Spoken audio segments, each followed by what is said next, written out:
Hey folks, welcome back. Today I am going to be walking you through the process, at least that I use, on designing a knife. Okay, so to design a knife you need a ruler. I find these 18-inch rulers, especially for what I do, which is some of the times larger blades, are very helpful. Pencil, piece of paper. In this particular video we are going to be designing a chopper. Now when it comes to design, there's a lot of things that go into it. You need to think about the size you're going to make it and how everything involving that size knife is going to come into play, such as the edge geometry and all that good stuff. We also need to think about aesthetics. That's fairly important. As I go through this, I'm going to kind of explain the thought process that I go into to design a knife. Okay, so in this particular case, this blade is actually going to be a collaboration, which is going to be pretty cool. But we are aiming for about a 10-inch blade. So I'm just going to mark off 10 inches. And then typical handle sizes. Now what you can do if you're just getting started is measure your hand. My hand is about 3.5 inches wide. So we do want wiggle room with that. And I find for bigger blades to be versatile in other people's hands, not just mine, having a slightly longer handle is better. And usually, unless it's specifically requested for someone with really large hands, about 4 3/4 of an inch to 5 inches is usually good for a handle size. For bigger blades, I typically go with the closer to 5-inch sized handle. Now that we have our two basic measurements here, comes the part where you can do whatever you want. What I like to do kind of when I start designing a blade is I like to write a little list of things I want this blade to have that I find important. So for a chopper, we want a nice, heavy, thick blade. This is going to be used to beat through pieces of wood and other things, so the more weight we have, the better it's going to do that. So spine thickness on something like this, we want about 1/4 inch. We want the blade edge to be a rolled convex edge. I might, on this particular one, make some sort of guard on it. I think that might be fun. So now that we have a few ideas as to what this blade needs, now comes your full creativity in designing this blade however you want. I like to also make a few marks down like this, just to give me references for how long things should be. So what I usually do is I like to start on the blade and then move to the handle. Now for a chopper, they can be all sorts of designs. So on this one, I've been feeling really inspired lately by some of Jason Knight's work. So what I'm going to be doing is doing more of like a raised clip point, I think, and have a nice belly with maybe a little recurve in there. I think it's completely fine when you are designing a blade to be inspired by other people, and so many things have been done. I don't think, unless you're making a direct copy, that being inspired by other people, I think that's completely fine. Some people disagree. Those people can go pound sand. Okay, so maybe something like that, and usually what happens with this sort of thing is I change it as I go, but that's a good starting point. For this kind of blade, I think about 2 inches wide is pretty good. This is going to be a nice big heavy blade. Get a little recurve in this. And then maybe we'll do a nice big belly here. And this is me just spitballing here. This is kind of making it up as I go, which is usually how these things work.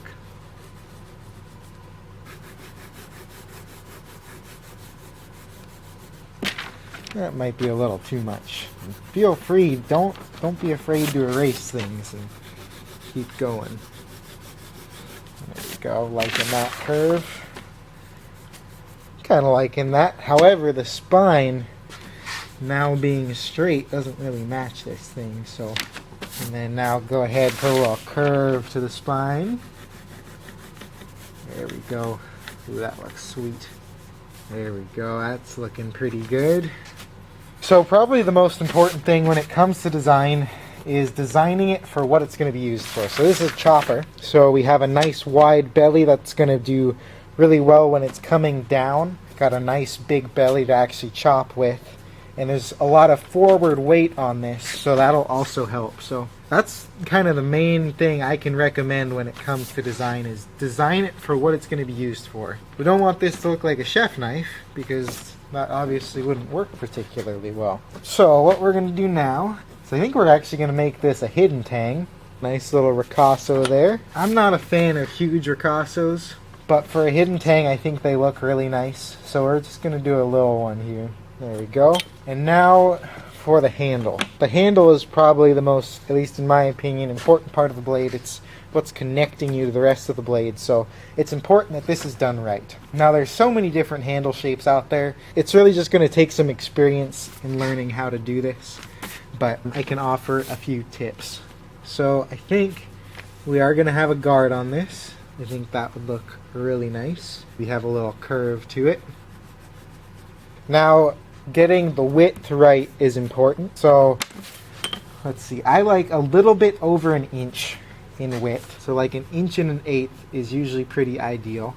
That just happened to be what I marked there. And what I like to do is I like this to be on the straighter side. It can curve down just a little bit.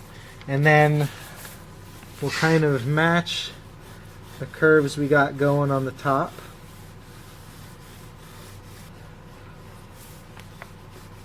Something kind of like that. That's a pretty pleasing shape.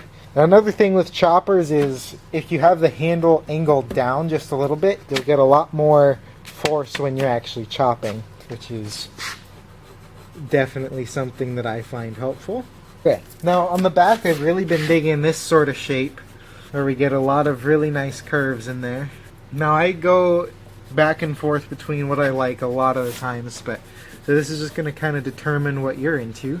I like it when the handle is nicely rounded at the top and then kind of hooks back. We'll then take this, and then for this kind of thing I like to have a nice hook to the handle, and that'll make it seat in your hand really, really well. Now what I'm feeling right now is this doesn't quite match the rest of the blade. It's not aggressive enough. You can address that. And a lot of this is just kind of how your eye perceives it and what you like and what you don't like. And whatever you come up with, there's nothing wrong with that as long as it functions, so have fun with it. I'm feeling like that handle shape wasn't the right one for this. I'm going to switch it up a little bit. Do something more with a double flare at the end. There we go, that's looking a lot better. Sometimes things look good and sometimes they don't. There we go, that looks pretty sweet. Then we'll have the guard piece, maybe about 1/2 inch thick. On hidden tang blades, I like to sketch the tang on the design just so I have kind of an idea of how much material I need when I'm actually forging it. And for hidden tangs, usually about 3/4 of the way through the handle is pretty solid, and as long as these shoulders are nicely rounded, I'm never going to have any issues with the blade whatsoever. And then I like a pin right where it flares out. And there we go. Okay, so another thing I like to do is just pretend as if I was holding this. And if it looks like it's going to fit your hand, it probably will. The handle is not too skinny, especially in this area. It has a nice flare, so your hand is not going to slide off the back, and has a nice guard so your fingers don't slide forward onto the blades. I'm feeling pretty good about that handle. Now we can take a little more time on the blade and kind of see if anything needs any sort of adjustment at all. What I'm feeling right now is that's pretty good. I'm feeling pretty stoked on that. Now for something like this, I want a nice big old clip point.